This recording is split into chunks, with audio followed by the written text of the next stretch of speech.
I'm now going to hand you over to Miss Katrina Crowe, who's the curator of the first Thought Talk. So thank you very much. Thank you, darling.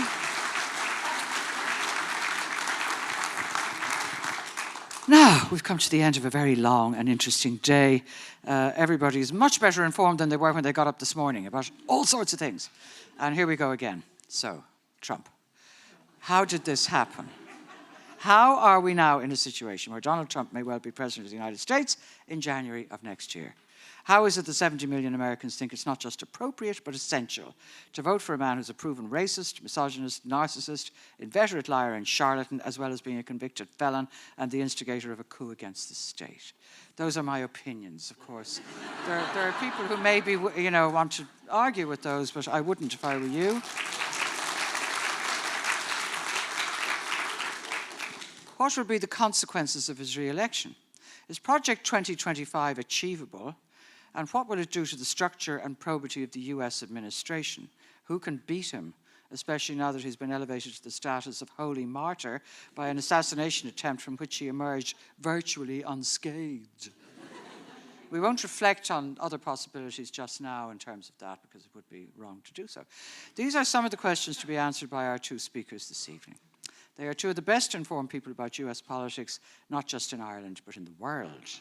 Fintan O'Toole is a much garlanded journalist and author, winner of the Orwell Prize and the Robert Silvers Prize for Journalism, writer of brilliant columns for the Irish Times since the 1970s, author of numerous books on history and current affairs, and a wonderful version of Ireland in the second half of the 20th century and the start of the 21st, We Don't Know Ourselves. He's in receipt of many honorary doctorates. He's written many acute pieces on both Trump and Biden, particularly in the New York Review of Books. His latest book is an updated version of Shakespeare's Hard, But So Is Life.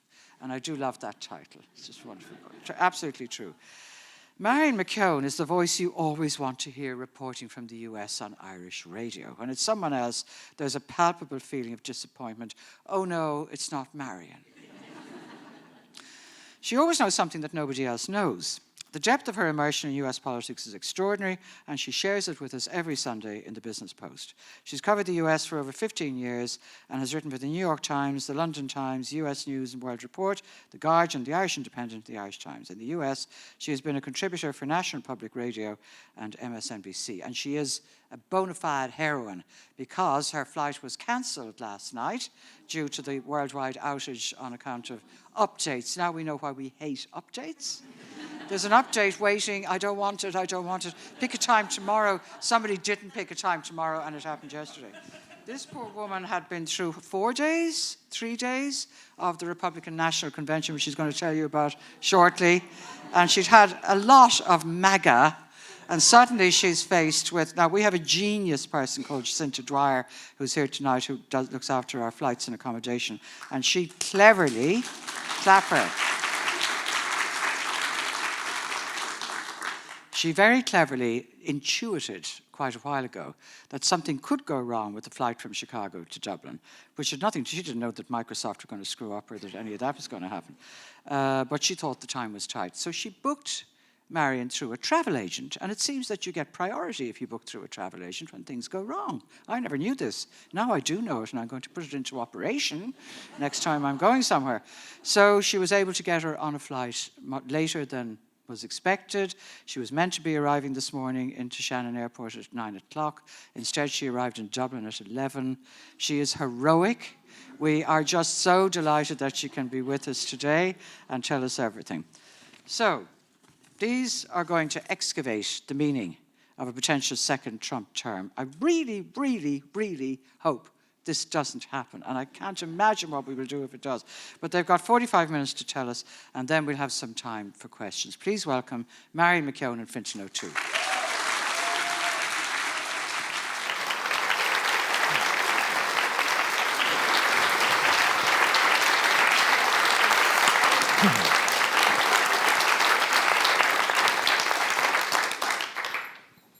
Good evening, friends. A delight, as always, to be here with you. Marion has asked me to say that if she starts losing the train in the middle of a sentence, she's not mocking Joe Biden. It's just...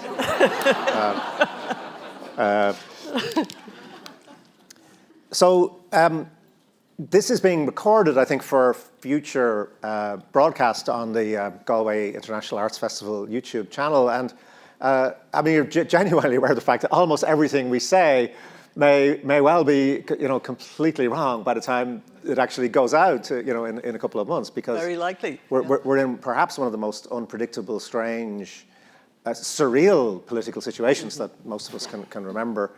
I think one of the reasons why it's so surreal is that it's sort of meant to be Joe Biden versus Donald Trump. And that's one sort of putative election, that's the official election that's going on. And there's another election which has really been underneath the surface, I think, for quite a long time, really, maybe for the last 2 years, which is Joe Biden and Donald Trump versus the people of America, And I don't mean in any way now to make a false equivalence between Biden and Trump, but I simply mean that the combination of the two of them as candidates, it's been just really, really clear that the vast majority of Americans don't want it, don't like it. I think the latest poll showed that over 2/3 of Americans say they're embarrassed by this choice of candidates, And so that's telling you that there's something deeper going on here, that there's an existential crisis in the democracy, right, where huge numbers of people are actually alienated from the choice itself rather than from one or other of the candidates, which of course is also happening. And in the middle of this, you get what Antonio Gramsci called morbid symptoms, and there's symptoms of morbidity. I mean, death is on the ticket for both of these men. It's never been a situation before where you're thinking about the possibilities of, the real actuarial possibility of whichever of them is elected dying in office. But it's also, there's death in the deeper sense of the morbid symptoms of a democracy that's obviously in really profound trouble. So all of this is kind of feeding into this very strange moment. You're literally just back from Milwaukee, from the Republican National Convention.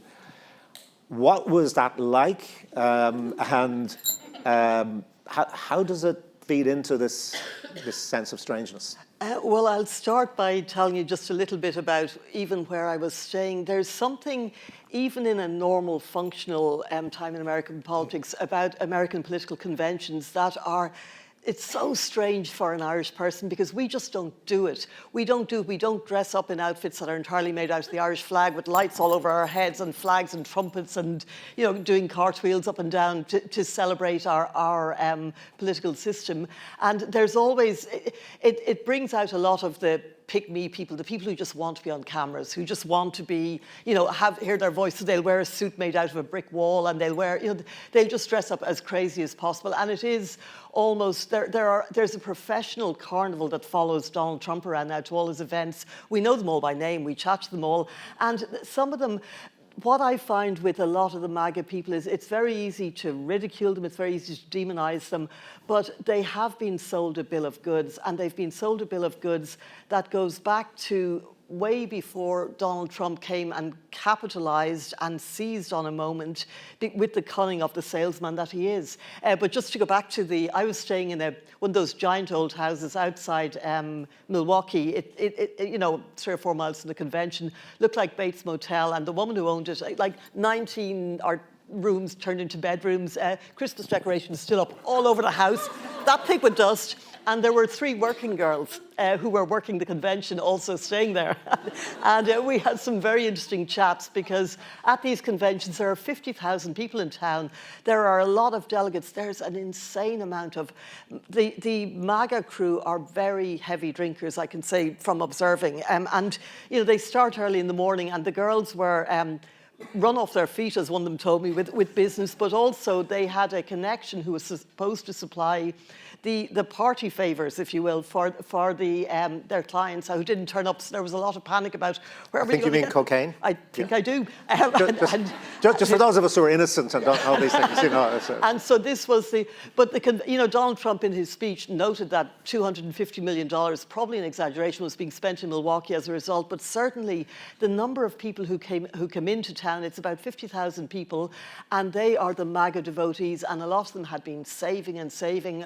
One guy told me he had to sell his pickup truck. They want to be there because they believe they're at a transformative moment, and they may be right, but for reasons that are different to how we would see it in not just American politics, but in the history of America.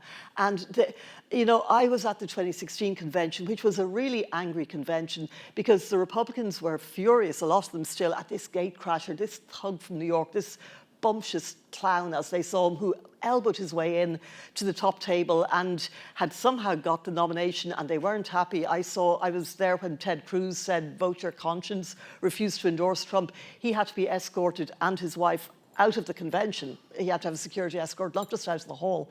And you had people like Mitch McConnell, all those old grandees who didn't want to be there. You had the mutiny from the Utah delegation. And it was an unhappy, fractious, disunited party.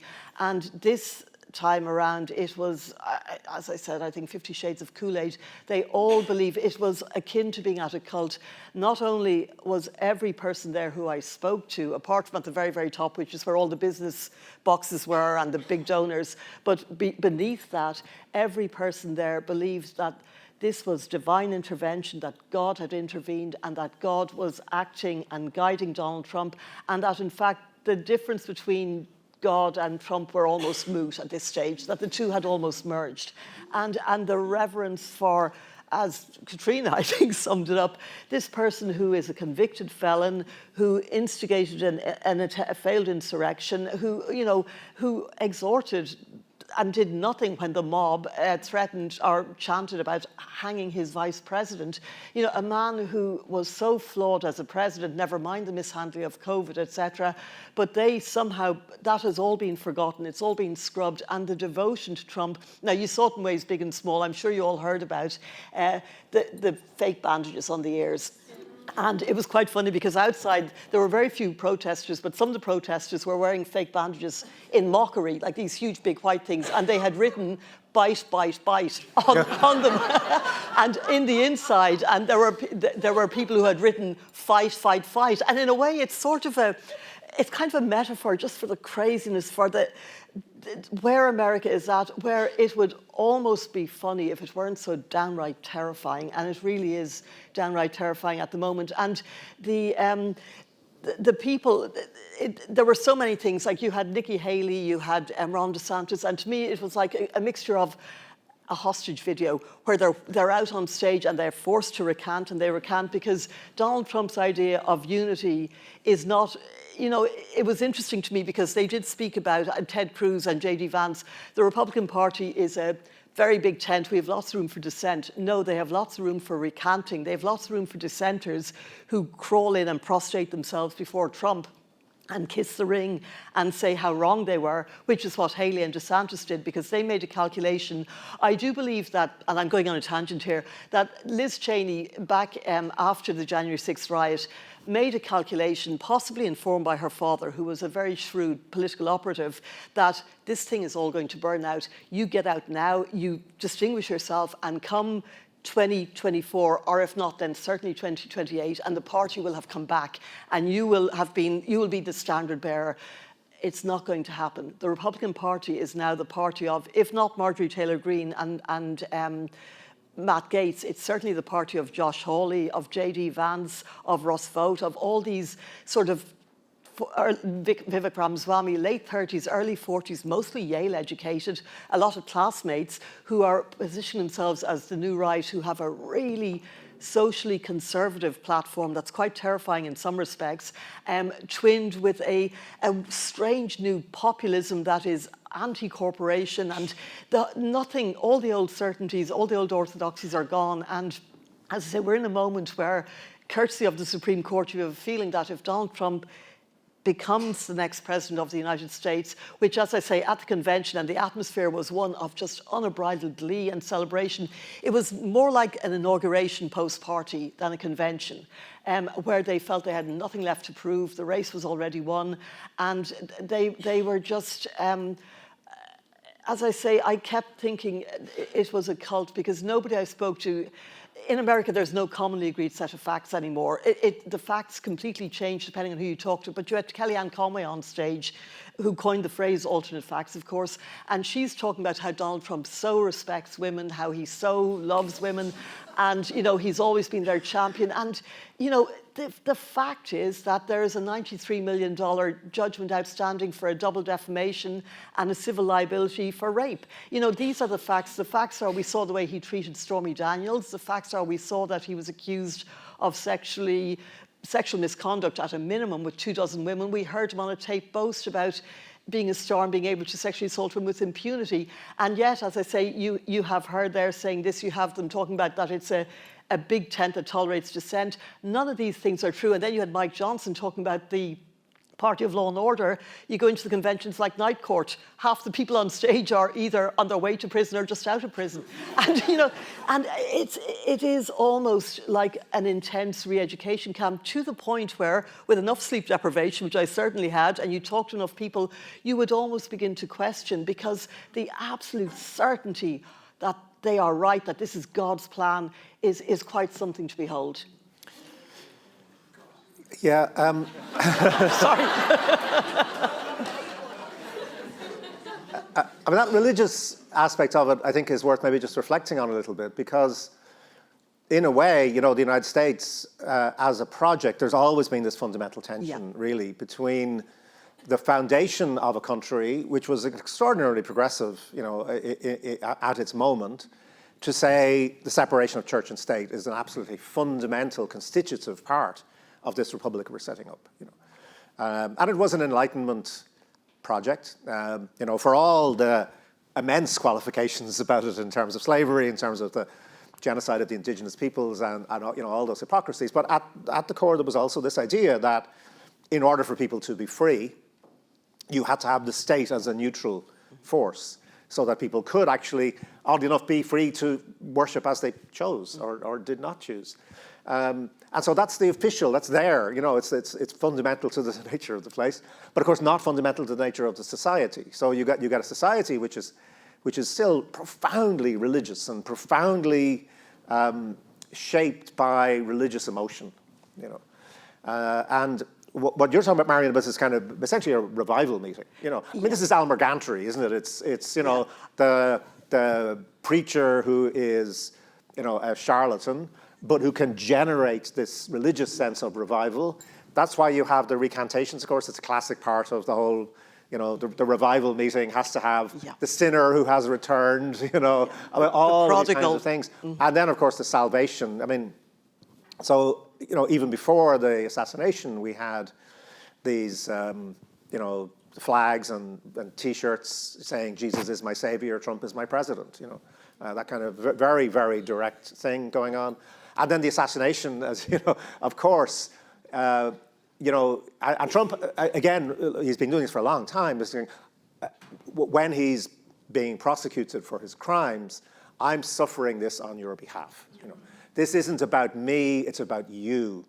I am the person who's standing in the way of these evil forces on your behalf, and therefore I am persecuted for you. And that language is a completely religious language. It's completely, I mean, making Trump into a Jesus figure, but it works. And the religious iconography is something as well. You know, I was at the CPAC Conservative Political Action Group meeting for the last couple of years, and in 2016, 2020, Trump, and you would almost think he had a sense of humour and a sense of irony if you didn't know better. You know, all of the merchandise had him as Rambo, these big rippling, I mean, you've seen the man, but these big rippling biceps and a gun and, you know, sort of a ripped T-shirt and all slick, or as Superman or Captain America with a big cape, and again, this magnificent physique. And it's segued now into this sort of mawkish religious iconography where Trump is lugging a wooden cross up a hill, you know. Yeah. And or else you have, you know, a lion and a lamb and Jesus Christ behind him, the classic image with his hand on Trump's shoulder, like, yeah, you're going in the right direction there. But also the other thing juxtaposed with that is, you know, the would-be assassin, the attempted assassination attempt, just did a double there, but anyway, this is the jet lag, was an AR-15 style rifle was used, but all of the merchandise had AR-15 rifles on the T-shirts saying, keep America safe. So the disconnect between where they worship these guns and these particular guns, which have been the subject of very cynical and very heavy marketing by the arms manufacturers in America and the guns manufacturers, but the fact that their hero was almost felled by somebody wielding an AR-15, somebody else might say that was a cause for a discussion about gun control, but no. These are what is keeping America safe. So as I say, logic really doesn't apply. But to me, yeah, it's, I don't know if you remember, like Jimmy and Tammy Faye Baker. For a couple of years ago, I was at an event, and a man came up to me, and he tried to sell me a Jesus Challenge coin. And it was gold-plated, and it was $150. And I said, well, what am I going to do with that? Wanting to hear. And he said, if you happen to die suddenly and you're carrying one of these, you'll go straight to heaven. And I thought, well, geez, you better give me two, because I've had a bit of a heavy life here. I might need, but this is the sort of flim-flam snake oil salesmanship that American people, that the evangelical sector seems uniquely vulnerable to, and Trump has seized on that. And to me, he is the new Jimmy Baker. He's perpetrating a massive con. Let's not forget that after the election, in which he was soundly defeated, 7 million votes and the Electoral College, but still claimed that he had lost, he managed to raise around $250 million in small donations in from people who do not have a lot of disposable income in a period of 6 or 8 weeks. Now, he told them he was using it to fight these court cases, etc. It was never used for that. Again, to me, that's a cause. There's a fraud case in there somewhere, which the Department of Justice hasn't gone there. But that he can keep perpetrating these scams, and that whether these people are aware they're being scammed. You had Steve Bannon, the Build a Wall scam. He's on his way. Well, he's in prison at the moment anyway, but that'll be his next stretch, where he took, he pocketed hundreds of thousands of dollars on the pretext he was going to use it. It was going to go towards building the rest of the wall. And, when I speak to ordinary Trump supporters about do they feel that they've been conned on specific instances, it's absolute denial. And so I think that there is, and then the default is that God works through imperfect people. Jesus Christ has always worked through imperfect people. And if he's raking a bit on the side, well, look what he's done to the Supreme Court. Look, we now, abortion, Roe v. Wade has been overturned. And frankly, it's a small price to pay as they see it. So there is this America lurch towards a situation where rights are being taken from, and we're not just talking about reproductive rights, women's reproductive rights, we're talking about voting rights. We're talking about the Supreme Court, to me, is a far more pernicious operator in all of this than Donald Trump, who hopefully will be gone in 4 years, although there's no guarantee of that given the presidential immunity ruling that we had and various other things. But the Supreme Court is for life, basically. And you have these judges now, most of whom are in their 50s, and the new appointees who have a very clear mandate to basically, they use these concepts like originalism and textualism to say that we are going to do what the Founding Fathers intended back 250 years ago, and and that means that there will be no abortion. That means that anybody who wants a gun can have a gun, and they're trying to roll with this as a pretext for just rolling back rights wholesale. And what they've done this term alone, the rolling back. I won't get into the weeds legally, but the Chevron doctrine. There's a thing called which basically says that government officials who are hired for their expertise, be it for the Food and Drug Administration, be it for the Department of Health, be it for the Department of Climate and Weather, that they are hired because they know best, because they're scientists, they're doctors. The Supreme Court has now, that was an absolute precedent for 40 years. Normally you do not upset precedent unless there's really compelling reason, and they just threw that out to say now the courts will substitute the scientist's belief. To me, this is paving the way for. They had a ruling on the drug called mifepristone, where they told a bunch of doctors they didn't have standing. That was a nod and a wink to say, bring back people who do. And in the meantime, then they have gutted the agency's rights. So it would be also the FDA right to declare this a safe drug and to say it's safe for its use. I am pretty sure that will come back before the court within the next year, and that drug will be outlawed or completely restricted.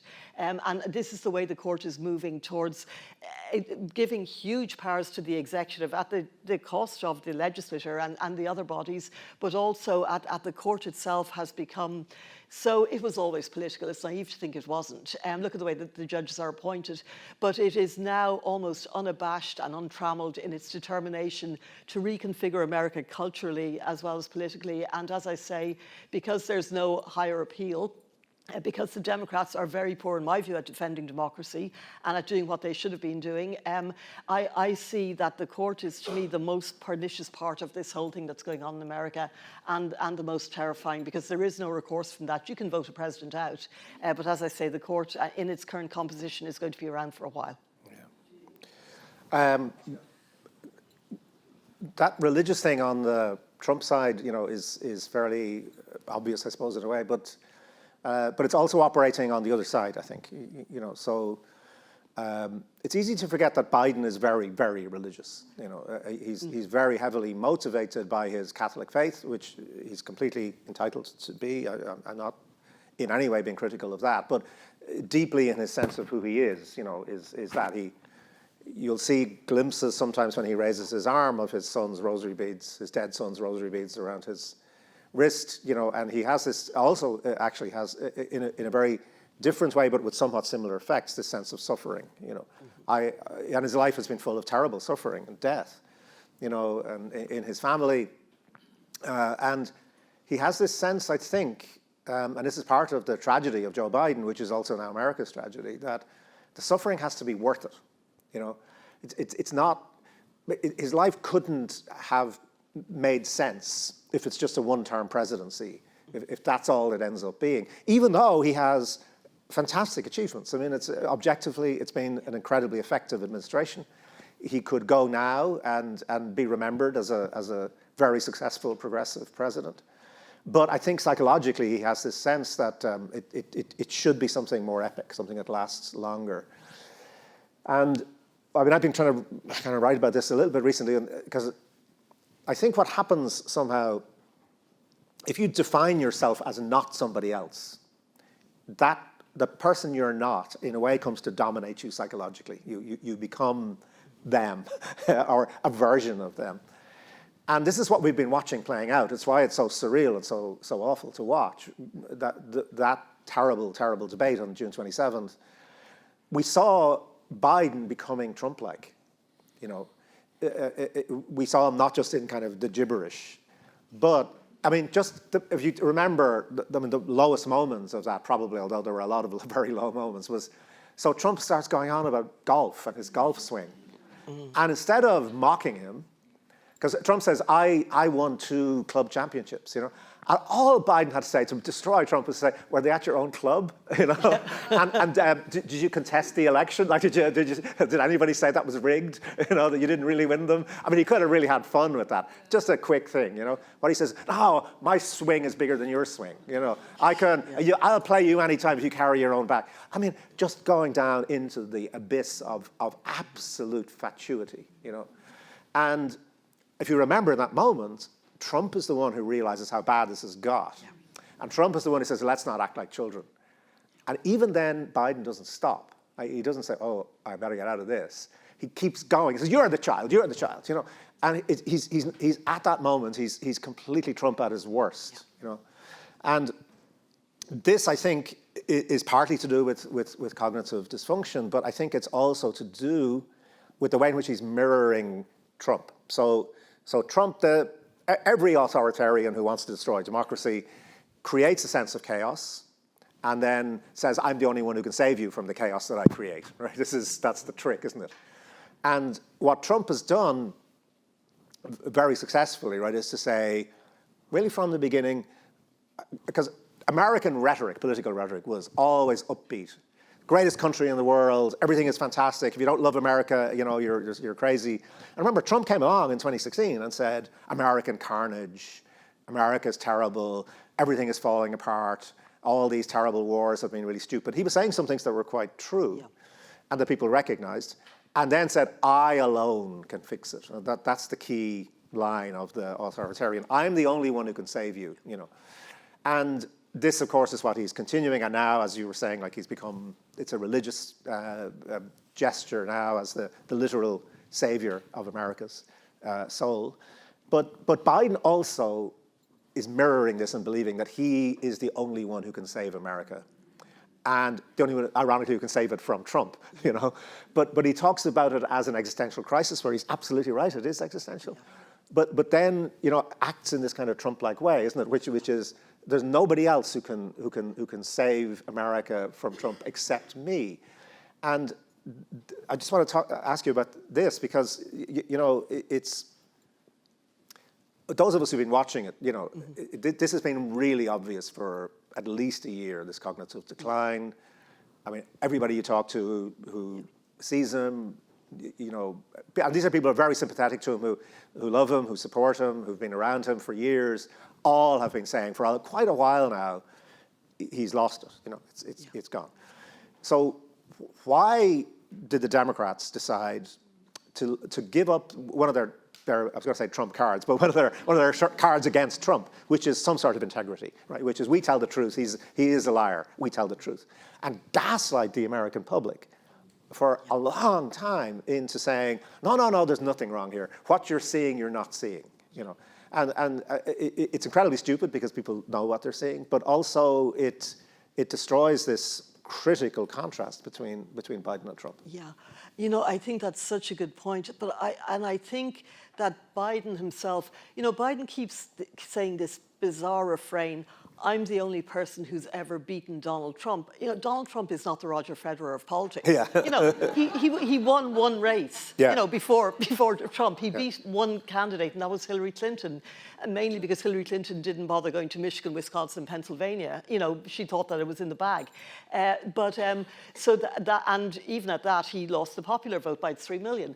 So Biden's, this thing, I'm the only person who's ever beaten him, is such a nonsense. But I think you're right, the American people do feel, and I think the media are really perhaps giving a false equivalency to this, but they certainly feel gaslit and they're really ticked off about it. But if Biden is saying to his aides and his advisors, I am running, you can't stop me running, they cannot then go out and say to the public, he's running, yeah, he's crazy, but he's running. Not crazy, but yes, he's clearly impaired, you're right, but he's still running. So they are put in that position where they have to sell what he's selling to an increasingly skeptical public, where everyone can see. To me, this is a Shakespearean tragedy. It really is. And honestly, I remember studying Julius Caesar in school, and it's almost like the Julius Caesar, the Ides of March, where they're coming at him with the daggers. It's death by 1,000 leaks, and there are all these brutal cuts. And you can almost see him looking at Nancy Pelosi and going, "Et tu, Nancy," you know, that because she was much closer to Biden than Obama. They were friends and colleagues, you know, and the big friendship that is spoken about between Biden and Obama was never really all that, because Biden always felt a little patronized by Obama and spoken down to. And it was clear, even as vice president, that there were other people in the room who did not think Biden was amongst the smartest people in the room. And he does have this chip on his shoulder from, he believes, being disrespected and underestimated. And the tragedy now is this is a man who has had a political career that spanned half a century. He was a senator, he was a senior senator on a lot of senior committees. He was a vice president for 2 terms, and he was a president, and as you say, a really successful president by the normal metrics by which these things are measured, and managed to get a lot of incredibly good, worthwhile legislation over the line, in no small part due to Nancy Pelosi, in a really narrowly divided and fiercely partisan Congress. So he could have, the big mistake that the Democrats made, I think, was after the midterms, everybody was talking about a red wave. Now, I think anybody who was out on the ground, which I spent a lot of time, knew there wasn't going to be a red wave, because you had the candidates going out and explaining things that were being done, what Biden was doing and how it was translating on the ground. And even though inflation was at 9% or whatever, people were seeing, they were appreciating the lack of chaos. They were recognizing Biden was a good man and was working for them. And there was a lot of that. So Biden, against all the odds, came back with the best midterm results of any Democratic president since John F. Kennedy.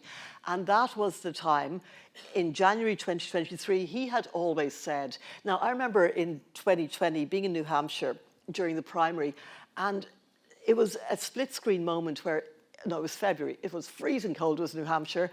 Bernie Sanders had an outdoor event for 10,000 people. It was outdoor. There was nobody there over 40, and the euphoria and the hysteria over Bernie Sanders, his authenticity just resonated with American people, and particularly young people. And I went to that, and then I went across the road to a school gymnasium half a mile down the road. Joe Biden was there. I counted 26 people. Nobody was under 60, and it was almost embarrassing to watch the event. James Clyburn from South Carolina turned it around for Biden, and it was really the Black Caucus that delivered the presidency for Biden. Now, where am I going with all this? I'm almost forgetting for a moment. But that Biden really, they should have gone to him after the midterm results and said, look, you promised. One of his selling points in that campaign was, I'm a transitional president. I'm just a bridge to the next election. So what he was selling people was, vote for me. I'll be a one-term guy who'll right the ship, and then I'll hand it over. And he reneged on that promise. And I think that the Democrats should have gone to him in January 2023 and said, no, look, you've been amazing. What you've done is amazing. But this was your compact with the American people. This was your deal. And now we're going to hold you to it. And they didn't do it then because they felt, well, he's earned another term, even though the signs of impairment were quite evident at that stage, and it was certainly clear to everyone that another 6 years for Biden was really a non-starter. But they've left it now to this appalling mess where they are so inept in the way that they've handled it. And even for formidable strategists like Nancy Pelosi, I spoke with Mike Quigley, one of the congressmen from Illinois, about a week ago, and Chris Hines is one of his people, and there was no coordination. They were coming out randomly. Yeah, I'm going to talk out. And then some of them were saying, well, I don't want to say anything until after NATO. He deserves that moment. He did bring NATO back together, another of his big triumphs. And let him have that moment, and then we'll come out. But again, no strategy. The George Clooney op-ed, I thought, was an appalling mistake. I thought even more so when it came out that Barack Obama had allegedly given the nod. I don't know this for a fact, but it's certainly been widely reported that he did nothing to stop it. So you see this sort of disloyalty and treachery, and you suddenly have, if you remember where the Republican Party was in January this year, I think, where they kicked out their speaker, they no other speaker, they were ripping each other apart, they were absolutely going at each other. Trump was discredited because his midterm people had all failed completely, except for J.D. Vance was the only one who was elected. And it seemed like the Democrats were never more united, and the Republicans were never more chaotic and more divided. And suddenly this reversal of fortune in a matter of weeks since the debate, where the Republican Party is so united and the Democrats are rending each other apart. And I don't know what's going to come out of this. I don't see how Joe Biden can continue. He still seems to be saying that he will and he can. Maybe he's buying time. I suspect his family at this point must be worried about his legacy, because Biden has always been aware of history and aware of legacies. And for him to go down in history as this old man who, through ego and hubris, basically handed over American democracy to the wrecking ball that is Donald Trump, would be a terrible epithet for him. And I think that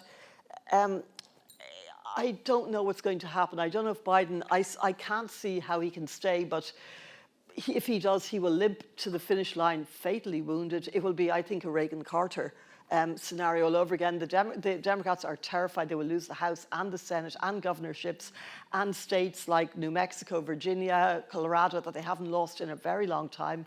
And that Trump then will have carte blanche between the Supreme Court, his Project 2025 people, to just wreak havoc. So there are strong people in the Democratic Party who I think could put up a fight against Trump, because I think the thing is, America's so divided that even though it seems like everything's going Trump's way, nobody who is opposed to Trump has been sold to Trump. I don't believe. There may be waverers, but anybody who disliked Trump and feared what he stood for, none of them are going over now just because of a missed bullet, because he dodged a bullet.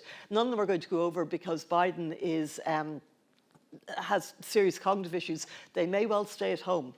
They may well vote for Robert F. Kennedy, but I think that the problem is he's paving the way for a massive victory for Donald Trump. If there was a replacement, and it could be very messy, it's already very messy, it could be a Kamala Harris. I'm hearing a lot of talk, I was just chatting with Fintan about that, about Mark Kelly, who is the Arizona senator. He was an astronaut, he's a bona fide war hero, a very strong military man, has a great story. His wife, of course, is Gabby Gifford, who was shot and who suffered serious brain damage as a result of a mass shooting in which 5 of her constituents and a staffer were killed. They have a very strong gun control mandate there. I think that could really energize the base. Gretchen Whitmer is a terrifically smart governor of Michigan. To be a two-term Democratic governor of Michigan, and she flipped the state legislature, the House and Senate Democrat in the last elections, is an achievement that really can't be overstated, because Michigan is so polarized. It is deep, deep red MAGA, and it's also blue. And she has managed to run that state very effectively. Interestingly, she has an all-woman executive, and a woman attorney general, secretary of state, and they are so good at their jobs and they're so competent. And that she also withstood there was a foil kidnap plot, which you may remember, where some people who were very annoyed at her COVID restrictions, and they were Trump supporters, wanted to take her out of state, kidnap her, and hold a kangaroo court and possibly assassinate her. You know, violence in American politics is nothing new, but she has been quite forceful in laying that at Donald Trump, and she has been quite forceful in tracking where every time he criticized her during COVID, that woman from Michigan, she received an uptick in death threats, a very serious one. She's also, I feel Kamala Harris suffers from the same thing of Hillary Clinton, that they didn't have the confidence to say, look, take me or leave me. If you don't like me, don't vote for me. They were focus grouped and they tried to adapt to suit the shifting sands of public opinion. Whitmer seems a lot more self-assured. Now, this is all fantasy football. None of these people may but if Biden does eventually step aside, then they are going to have to find, and I think candidates from swing states, Michigan is critical for the Democrats. Arizona would be critical, would be a huge boon as well. Or maybe Josh Shapiro, the governor for Pennsylvania, which the Democrats cannot win without Pennsylvania. So there are all kinds of metrics and things to be looked at. I don't think the race is over. Contrary to having spent 4 days immersed in the MAGA jubilation world, but I think it's going to be a very difficult, and it's very unpredictable. I think. What do you think, Fintan? Have you a guess about what's going to? Well, it really is worth saying that we'll talk again a little bit maybe about the consequences of Trump winning, but there's absolutely no inevitability at all about Trump winning. I mean, Trump is in many ways a very, very weak candidate. Yes, he has an extraordinarily devoted religious base effectively now, which will follow him wherever he wants to take it. And we know those people are going to come out and vote, and there's no surprise there in a way. I mean, Trump's vote went up, remember, against Biden. It was much higher than his vote against Clinton. You know, he's been successful in expanding his base, in fact. But it's nothing like a solid 50% plus one. It's not that.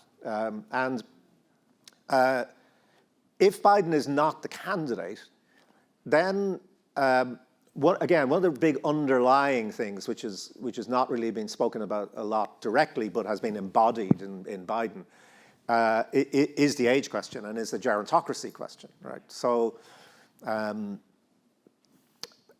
I started writing about this about a year ago as well, trying to say, look, gerontocracy is going to shape the election, because there's a very profound crisis. The deeper crisis in America, right, is about the failure of the American dream, so-called, right? And what is the American dream? Well, you can call it whatever you like. It's a rhetorical phrase, but it had a real substance historically, which was simply the idea that your kids were going to be better off than you were, right? And particularly as an immigrant society. So even if your own life was pretty tough, you could say, yeah, but I know if we do the right things, if we work hard, if we get a good education, life's going to be better for the kids, right? And in a way, that's the American dream. That's the promise.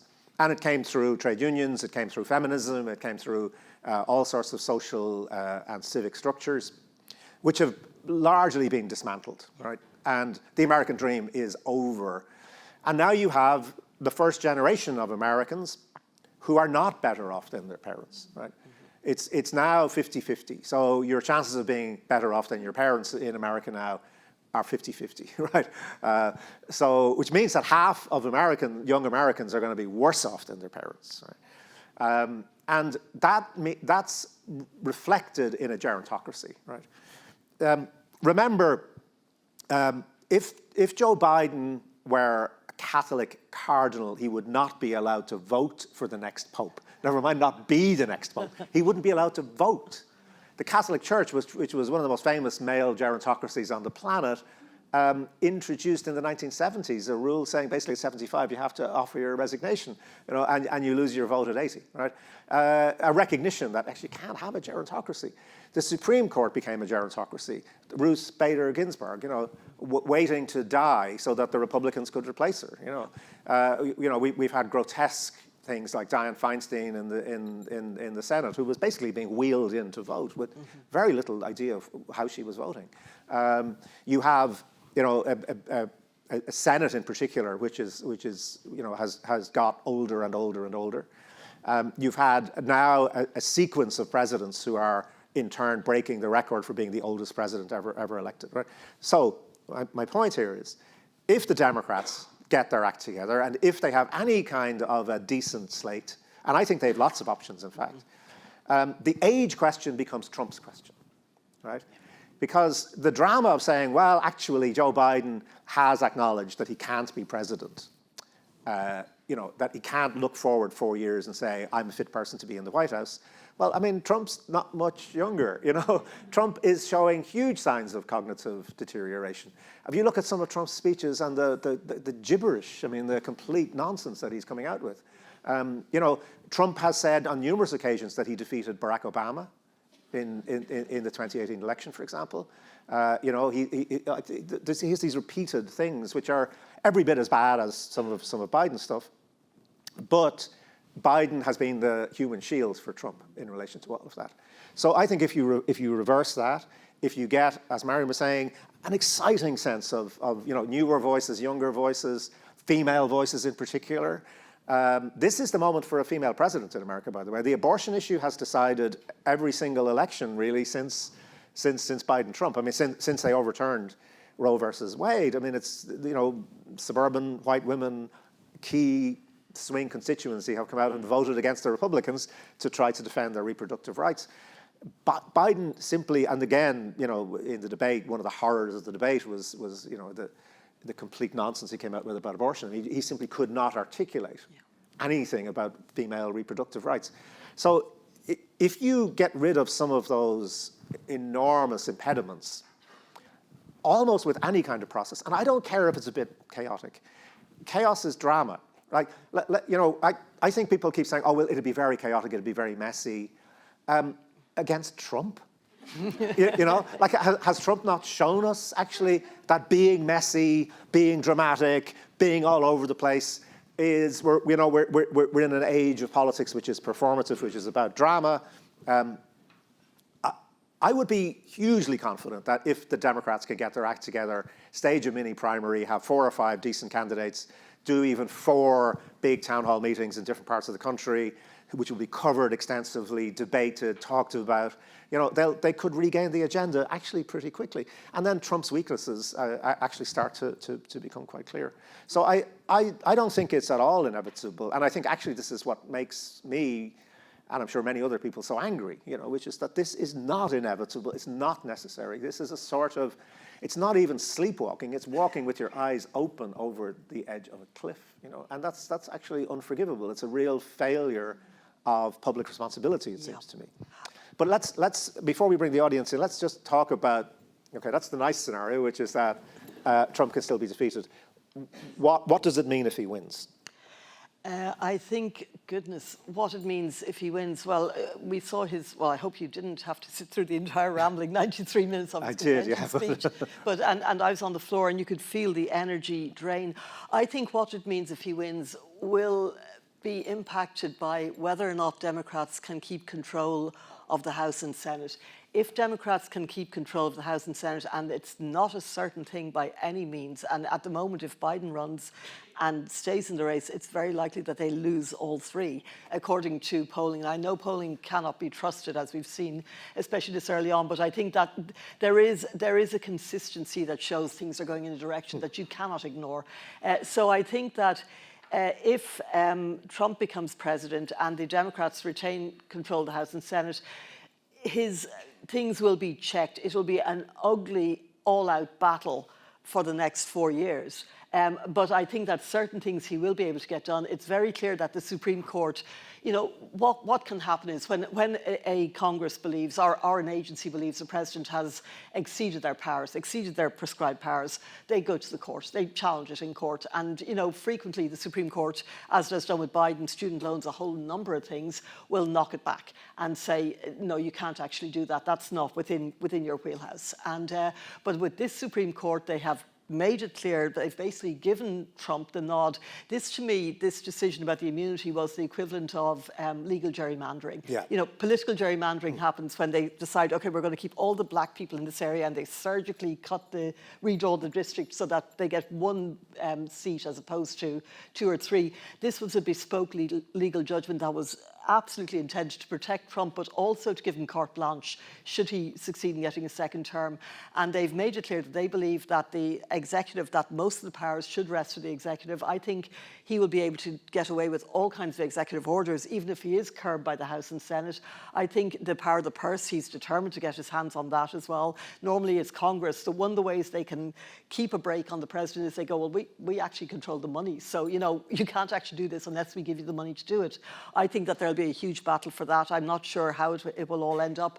But I think that, you know, Trump has sort of distanced himself. He has a very disciplined campaign team this time around, a woman called Susie Wiles, who's been a Republican veteran forever, and Chris LaCivita, who's best known for swift boating, the swift boat campaign he ran against John Kerry, where even though Kerry was the war hero and George W. Bush was the draft dodger, somehow he flipped it. So that became Kerry's liability and Bush's advantage. And they have been very disciplined in the way they've run this campaign.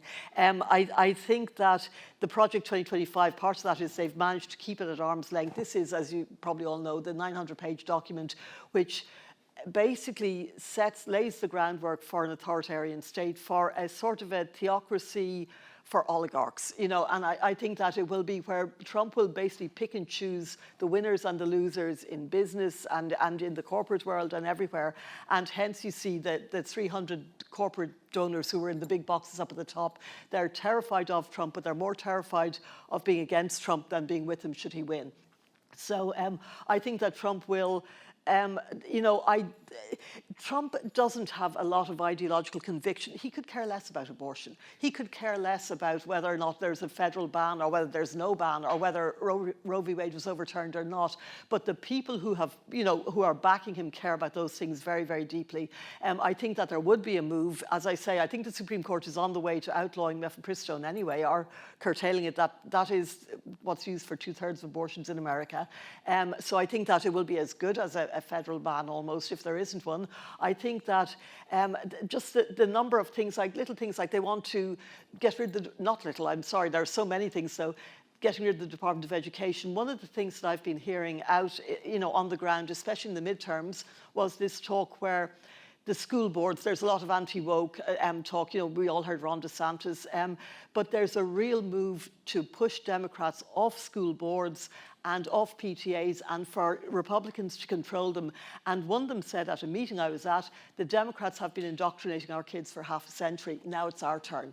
And they see that taking control of the school boards is getting the voters when they're young, like getting them at the ages of 3, 4, and 5 and teaching them their version of America, American history, etc. And so I think that there would be a real cultural move as well, I think America will fundamentally change. I think there will be a lot of upheaval, but the Democrats are very weak Republicans have a stomach for battle. They enjoy it, they relish it. Democrats don't. Barack Obama and Hillary Clinton did not make the case in 2016 for the consequences of a Supreme Court that had 2 or 3 more Republican appointees on it. They just didn't make it. They never make the case about the Electoral College, even though Republicans have won one popular vote in the presidential race. They've since 1992. Yeah. I believe.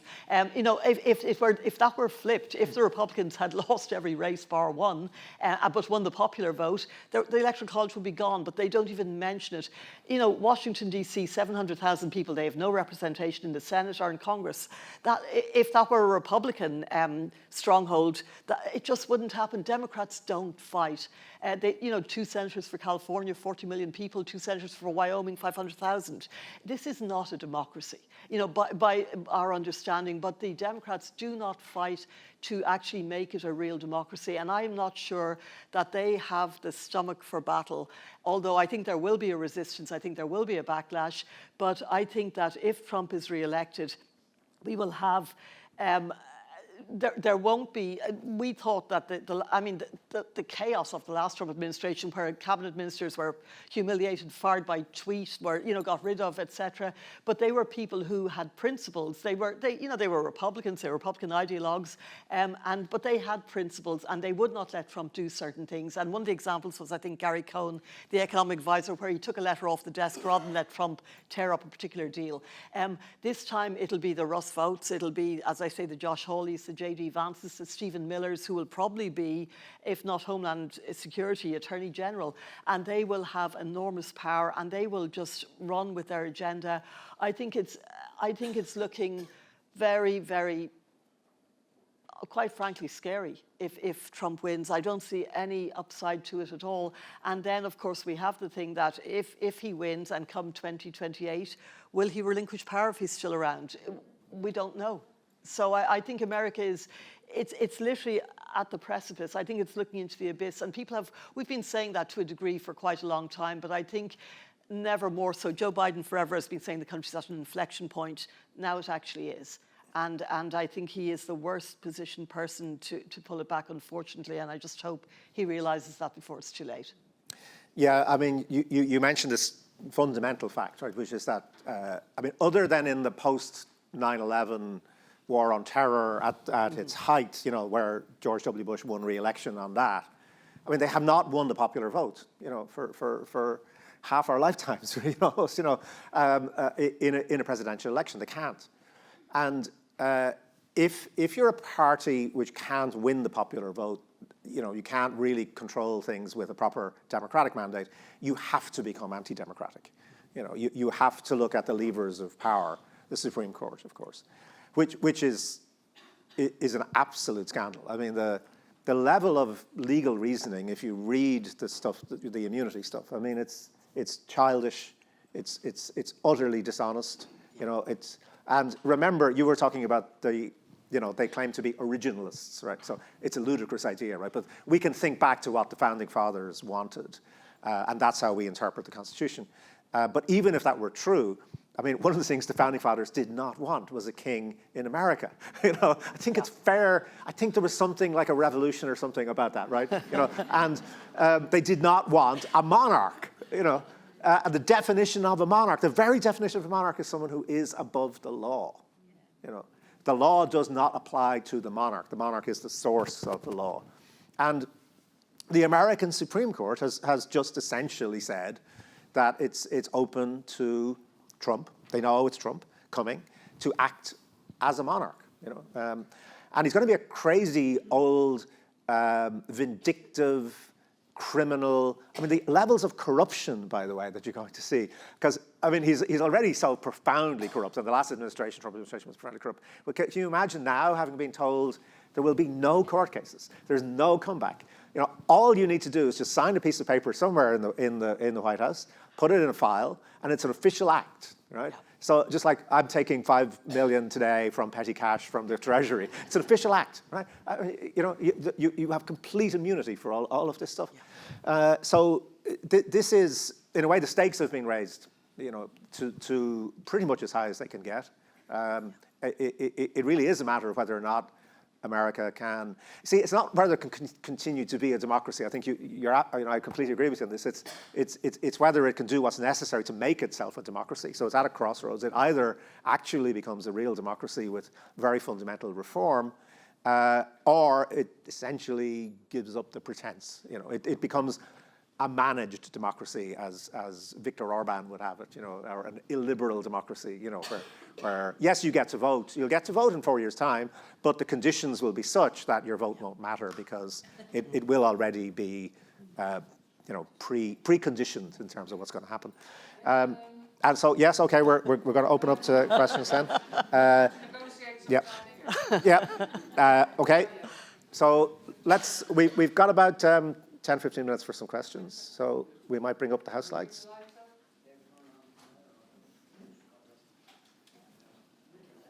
There we are. Great.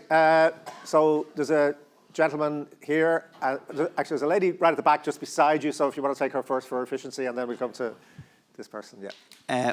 Would you like to speculate on what, briefly, what would happen if Trump lost?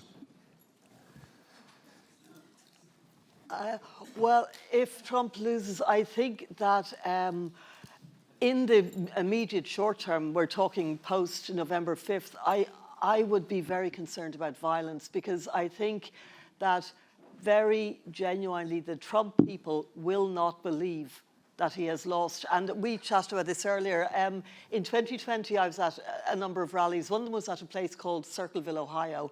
And it's a desperately poor, desperately underprivileged area with a lot of addiction problems. But about 20,000 people turned out in a big field, like where the failed assassination attempt was, to see Trump. They saw a helicopter coming over. They all sank to their knees. They believed it was him, and they were, you know, it was genuinely quite heartbreaking. But then he arrived, he did this speech, and they, you know, it was the classic, pretty bog standard, pretty awful speech that he's been doing, you know, since day one.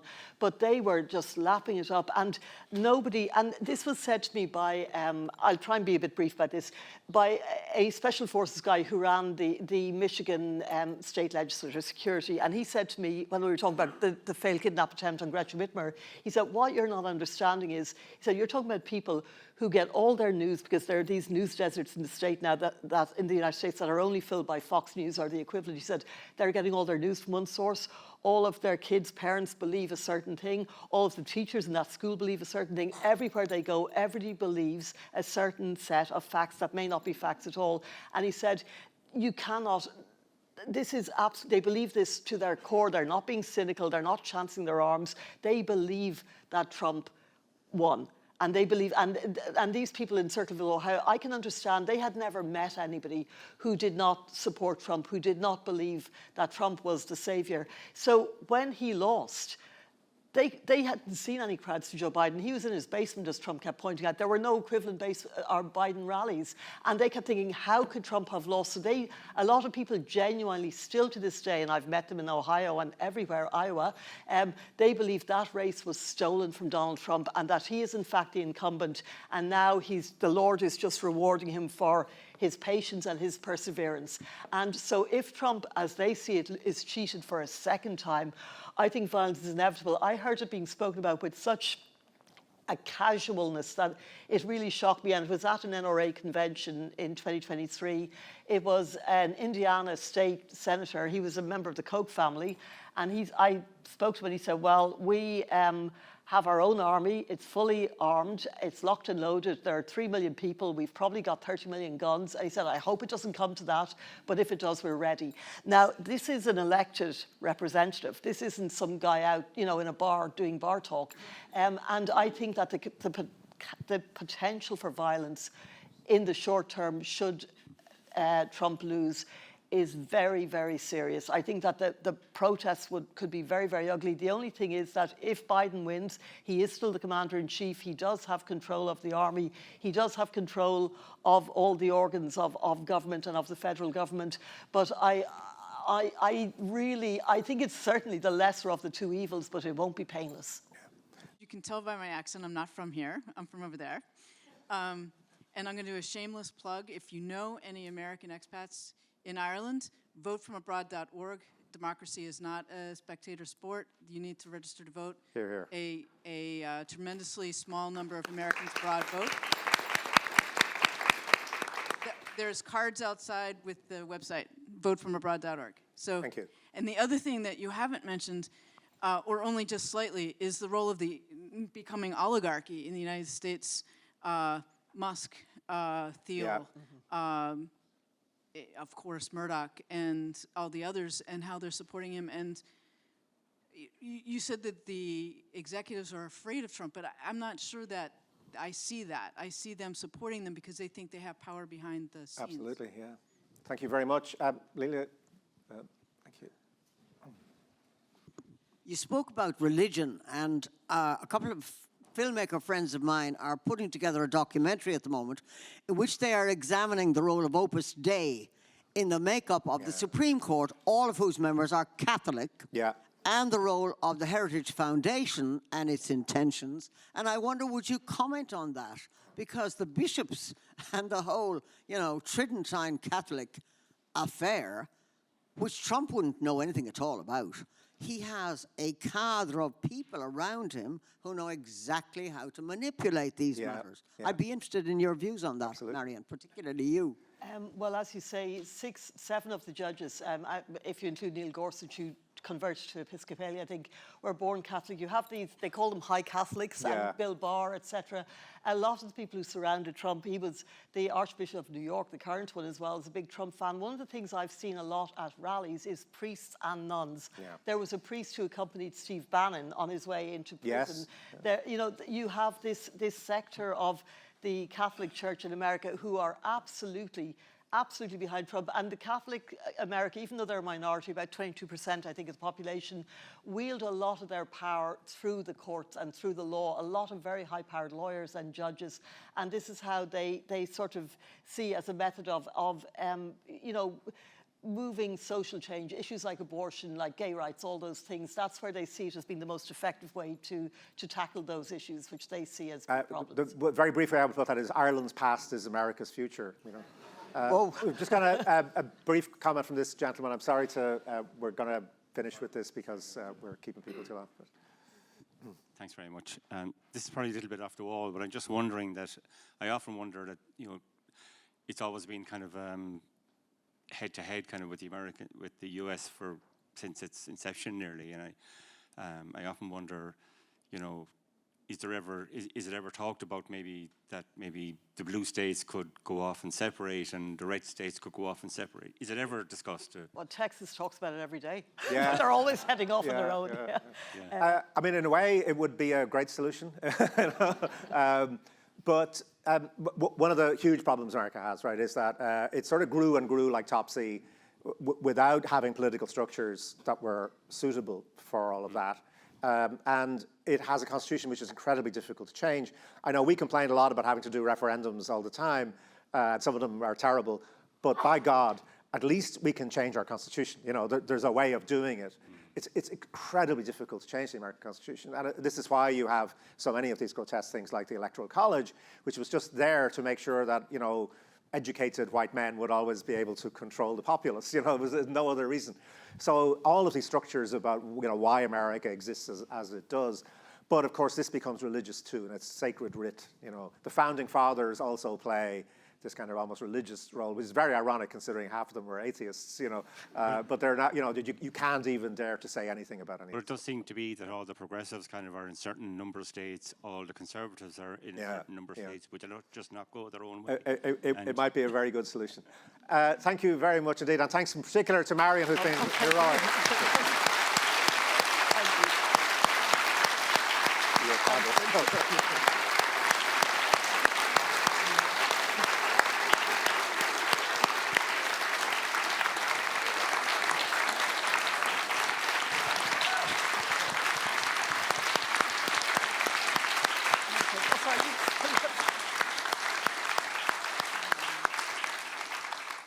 Fintan is modest and leaves himself out. We're very grateful to him too. That was amazing. I think you'll agree. The sort of combined bandwidth of the two of you on these subjects is just amazing to behold. I mean, the amount of knowledge and detail and all of that. And you are jet-lagged, and still the details come straight to the front of your mind, and there we are. Thanks to everyone for coming. Our events tomorrow are sold out. But for next weekend, there are still tickets left if you want to go and look and see some of the really interesting subjects we're going to discuss then. We've got to get out of here now and let the people go home. So thanks again for coming.